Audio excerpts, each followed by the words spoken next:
Welcome to part 6 of this Sylenth Masterclass video tutorial.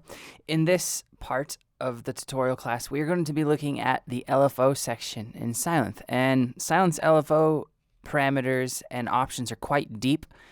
It's probably one of the more intricate layers of the synth, including the modulation envelopes. So first, I wanted to go over, for those of you who don't know exactly what an LFO is. An LFO stands for Low Frequency Oscillator. So basically, what an LFO is doing is it's sending an electronic signal, which is usually pulsing via a waveform shape, under 20 hertz, which is the cutoff for human hearing. So you essentially are adding a level of sound to your sound in a synth, but we can't hear it. We can only perceive it as a change in the signal, basically. There's a really cool video you can check to kind of, if you're a visual learner.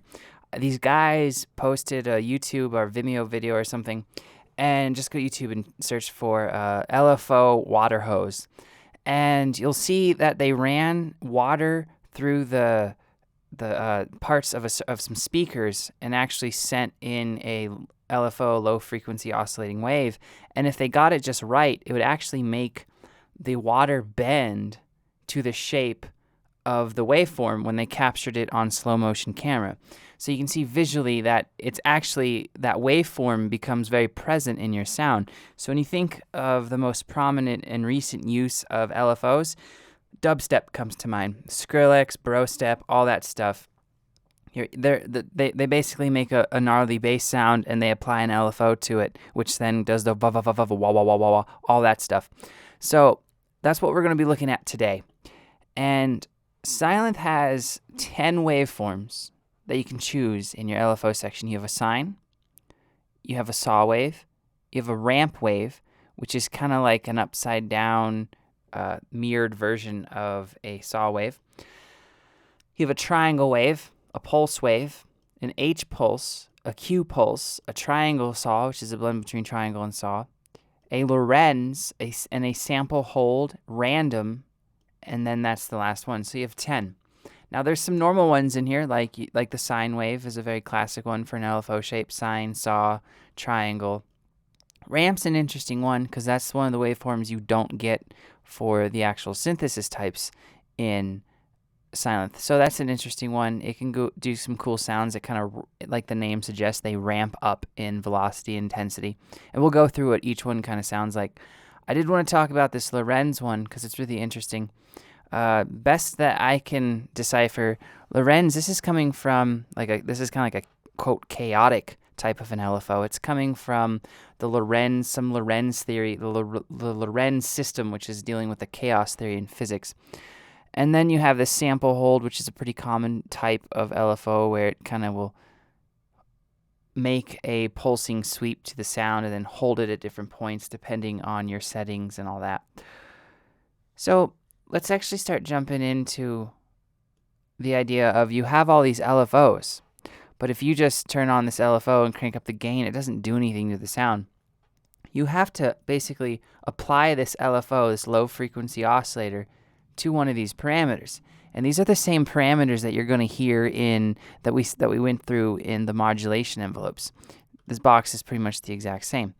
So you have all these options, and depending on, there's so many variables with what you can do with the low frequency oscillators in Sylenth, because depending on what wave you load up and depending on where you route it to, you're going to get vastly different types of oscillations. And we're going to look at those in this tutorial.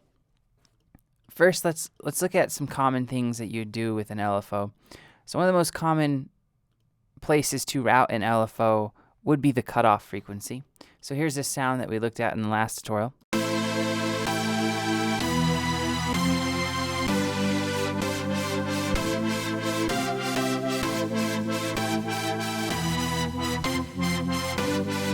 So that's an LFO, basically, and that's kind of the cutoff is how a lot of the dubstep sounds are made. They run an LFO into the cutoff. Another common thing that you'll do is pan for pads and things like that, which we'll get into. You can really get some interesting results using the pan LFOs, like sending an LFO to the pan, because then you start to get a sweep back and forth in the stereo. So let's discuss these options. So we already went over, you have this box with the waveform. You have this little free switch. If the free switch is engaged, the LFO is going to run freely. So what I mean by that is this will change what values appear when you're turning the rate knob. So right now, the rate, if you see right up here, right now it's musical time values, 1 over, so that's an 8th note, a 16th dotted note, an 8th triplet, and so forth, a 16th note. If you click this free, you'll see it just says on now, and I move this, it's now in hertz. So there's a place for both. If you're doing more of ambient sounds that don't need to be tempo synced and tempo locked, you can just use the rate knob to get kind of more of a subtle result. But if you want to have that dubstep feel and you need it tempo synced to your song, then you're going to uncheck free and roll with these actual musical time values. So the note values. Then you have this gain. That's going to turn up the intensity and the volume of the low frequency oscillator to wherever you route it. So this knob basically dictates how much of the LFO effect you are hearing. Then you have this third knob, the offset knob, which can be used to add basically a positive or negative constant value to the output of the LFO. So the value is between -10 and 10. So it's kind of like offsetting the almost the phase of the waveform a little bit, but in more of in a sense of an LFO world. So you can create all types of effects with these LFOs: vibratos, sweeping sounds, spatial effects, the classic dubstep sounds. And going back to the idea of vibrato, I wanted to touch on that. Sylenth doesn't have a dedicated vibrato control. So the easiest way to do it, if you want to do it inside of Sylenth, is to use the LFOs.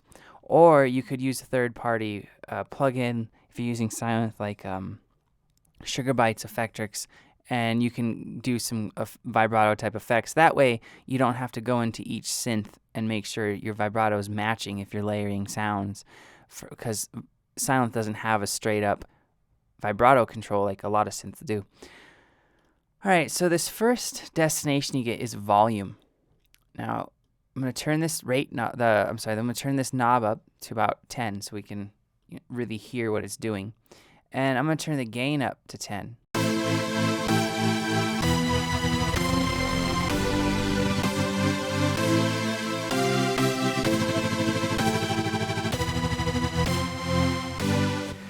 So it's sending a low frequency oscillator in the turn to sine, so a sine wave. And you can hear it moving like a sine. See how it goes up, down, then up.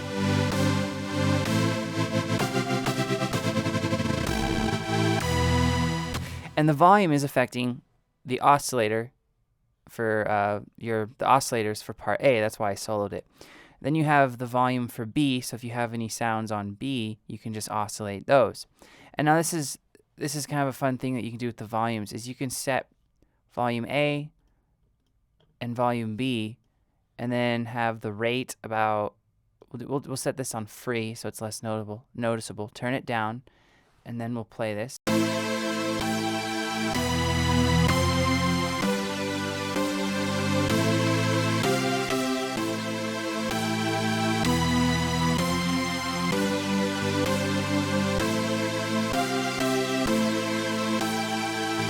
And you can see what's going on if you look at my actual sound here. I'm going to turn it down. Look at the fader. See how it's kind of peaking on the left, then the right, then the left, then the right? Well, it's because you have these different volume levels going for the different oscillators. So then you can do the same thing with pans, and you can start to get some really cool effects. So basically, the sky's the limit with these LFOs. So let's go to the pitch. Now, the pitch is what you would use to do the vibrato. So I'm going to turn this to a waveform. Let's do sample hold. Well, actually, let's do, because I want it on the beginning. Now, let's do a Q pulse for this.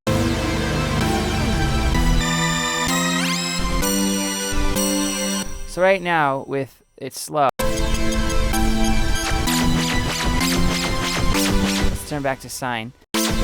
it's just a crazy kind of sound that's bumping up the pitch. Well, so if I take this down to 0 and take this back down,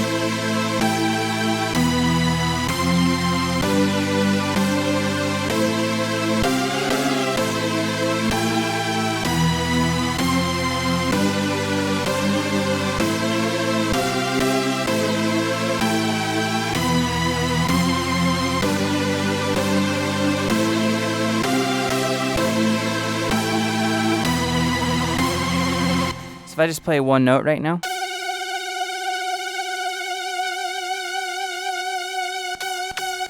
see how you kind of have that vibrato effect now.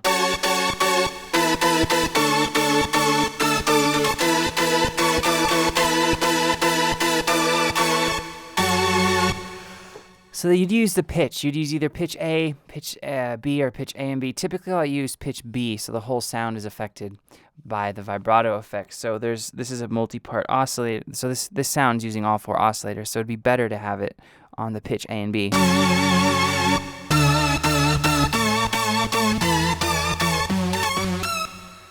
And really, what you do for those controls is you just find a rate that you like. Usually about 1/8 to 1/16 works unless you want a really, really fast one. Turn the gain around 3 to 4 and then just bump your rate up by about 0.19 and you're going to get a pretty good vibrato effect, and it will change depending on the waveform you load up.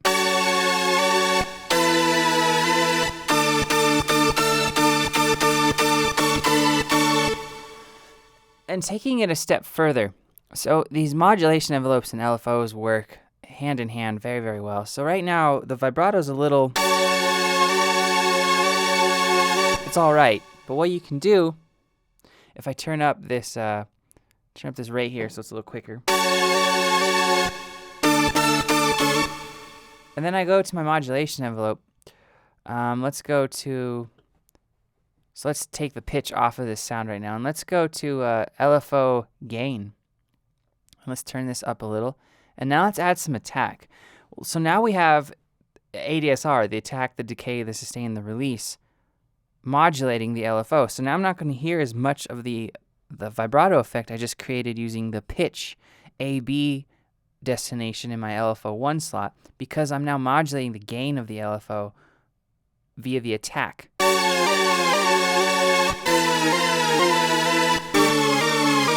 So you can create cool sounds where we can turn this rate up. See how there's not as much of it when I play a note? And then it comes in as it plays.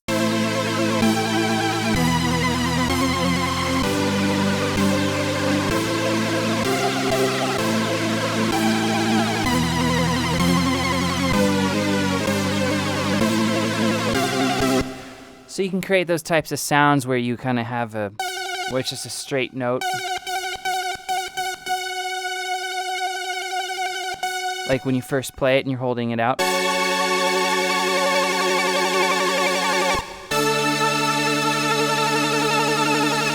And then the vibrato comes in a little bit later. So you have all these options. You can actually modulate the rate too, which is really, really cool. So you have pretty good control over the LFO. It's just different than some synths because some synths give you that control inside the LFO. It gives you the attack and the decay and the sustain. But that's one way that you can set those parameters and destinations up inside of Sylenth. So now let's move down to this phase. So the phase is going to modulate the phase now in oscillators A1 and A2.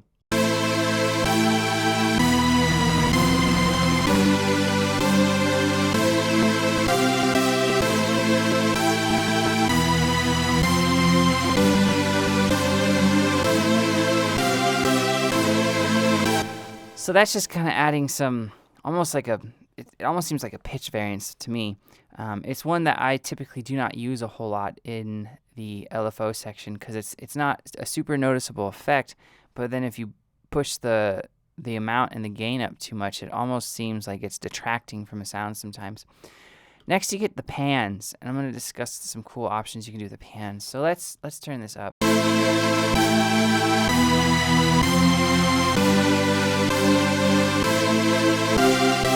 So that's pan A, and now let's do pan A and B for LFO2, and we're going to do the same rate. We're going to do a half, so a half note, And the gain I'm going to turn up to about 5. I'm going to turn this down to about 5. And we're going to select a different wave for this.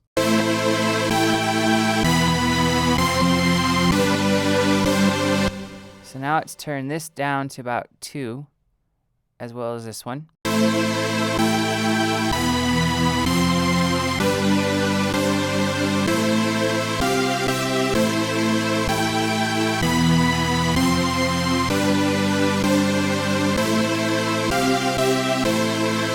Now you can kind of hear that sound going back and forth between the pans, which is really, really cool. And now you can spread it out the opposite way to really, really spread it out.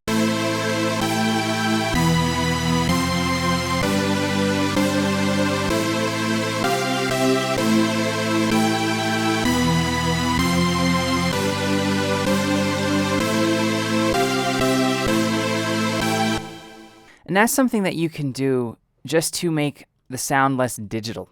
So in analog synthesis with actual circuits and wires and air moving through a circuit board, you get some variances when you necessarily don't want them or are not trying to create them in the signal flow. So you can kind of create that effect by using these pans and some of these LFOs to kind of change the pitch, change the drive, change the cutoff just slightly, just to make the sound not as sterile and digital, because sometimes the digital world's great having the ease of these synths on the computer, but sometimes it's just not warm enough in the context of a mix.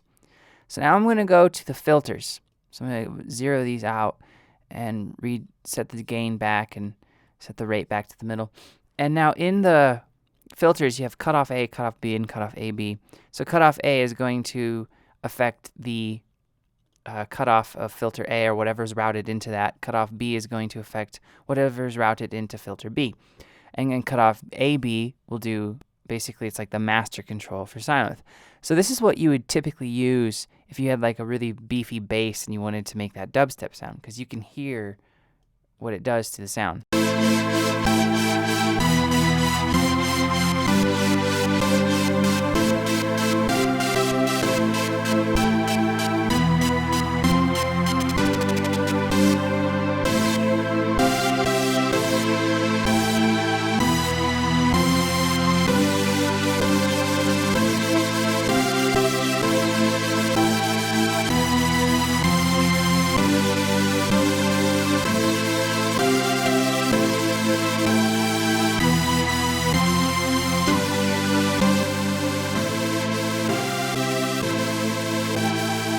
So you can see that on that Lorenz wave, it's kind of random.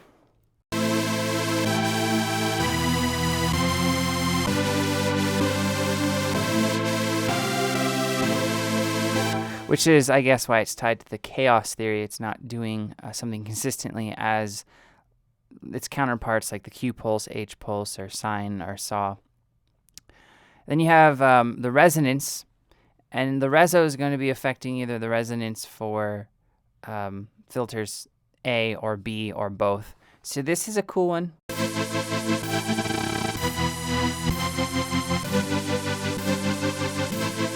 Almost sounds like a tremolo type effect.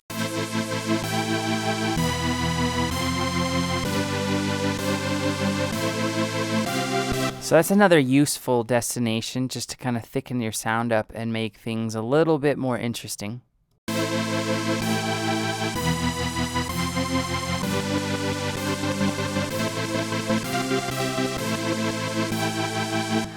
All right, now let's go down to this miscellaneous section. So if you remember this first slot for the miscellaneous, the phaser frequency, we actually have to have the phaser on. So right now we're actually sending an LFO to the phaser frequency once you have the effect turned on.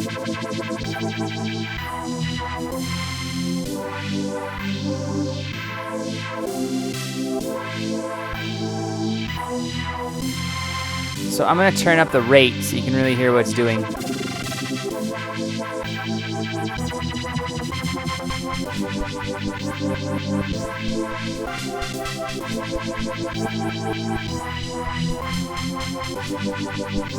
So that's a really, really interesting one on basses, actually.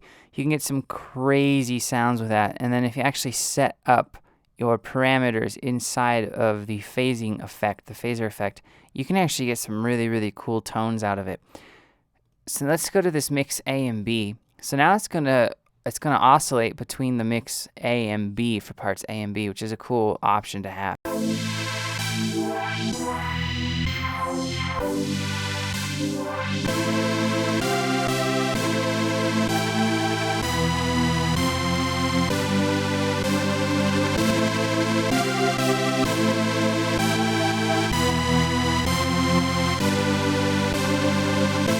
This is definitely one of those ones that you can use to really kind of strengthen a sound, make it a little bit thicker, a little bit more interesting.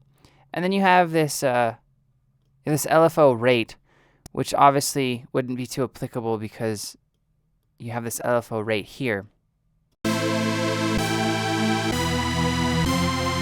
So that's not going to really do anything to your sound, nor will any of these LFO gains, LFO2 and LFO2 gain, and that's just because you have those options. Now, it would come into play potentially if I had something set up here in LFO2 and I wanted to modulate the gain or rate of it through the LFO1.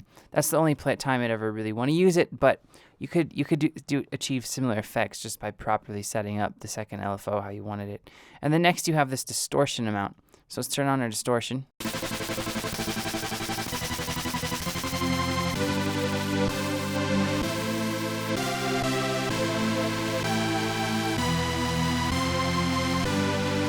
So this one's one of my favorite options actually in all of Sylenth. For lead, it is awesome. And I'm going to pull up a lead so I can actually show you. So let's go back to this.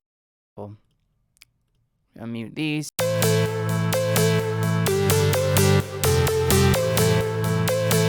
Alright, so I'm going to load it up in LFO2. I'm going to click distortion amount and have my distortion on.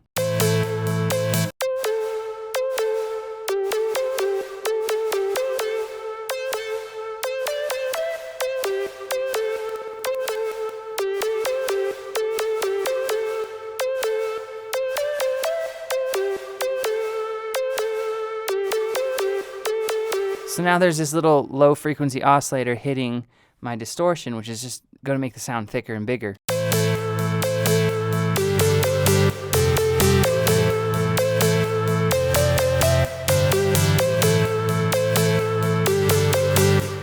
So that is one of my favorite ones to just kind of, because it lets you subtly add the distortion, but if you just set the dry wet and the amount to how you want in your distortion module, which we'll be covering in the in a couple videos, the signal is going to be constant, right? Like when you hit a key and hold down a note, it's going to go on. The distortion is going to be there for as long as you play a note, and it's not going to change or have any variance. Well, this lets you introduce some variance, so it makes the distortion actually just kind of a tool to really thicken and strengthen your sound.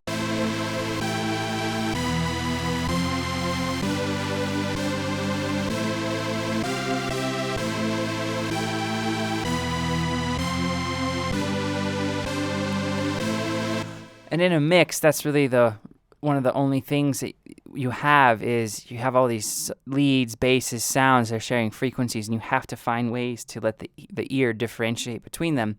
And effects and processing are some of the best ways to do that. And if you can do it inside the synth, it's always better. Simpler, keeps your CPU amount down. So I do like using this random waveform. It looks like the noise waveform kind of with the LFO distortion.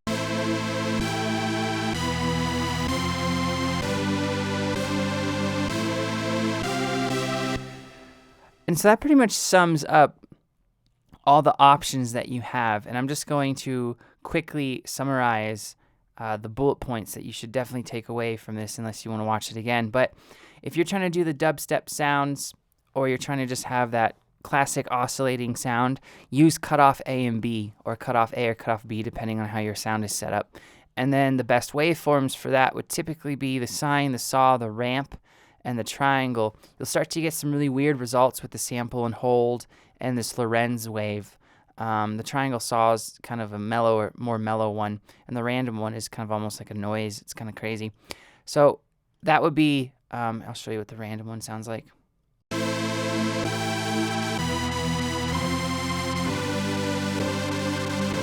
It's just doing random movements, so it's not very helpful if you're having that as your main lead or drop sound in the form of a bass or a wobble. The next, if you want to create vibrato in Sylenth, the pitch destination, just do pitch A and B. Turn the rate to whatever you want. The gain doesn't need to be that high.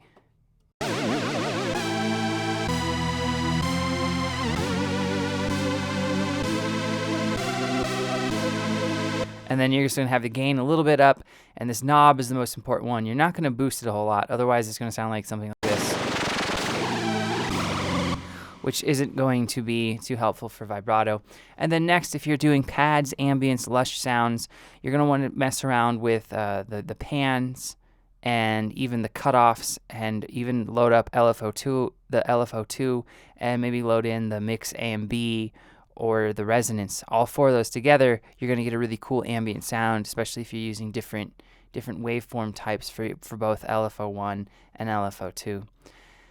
And if you want to just warm up a sound, try using the distortion amount. It's a more subtle way to use the distortion inside Sylenth.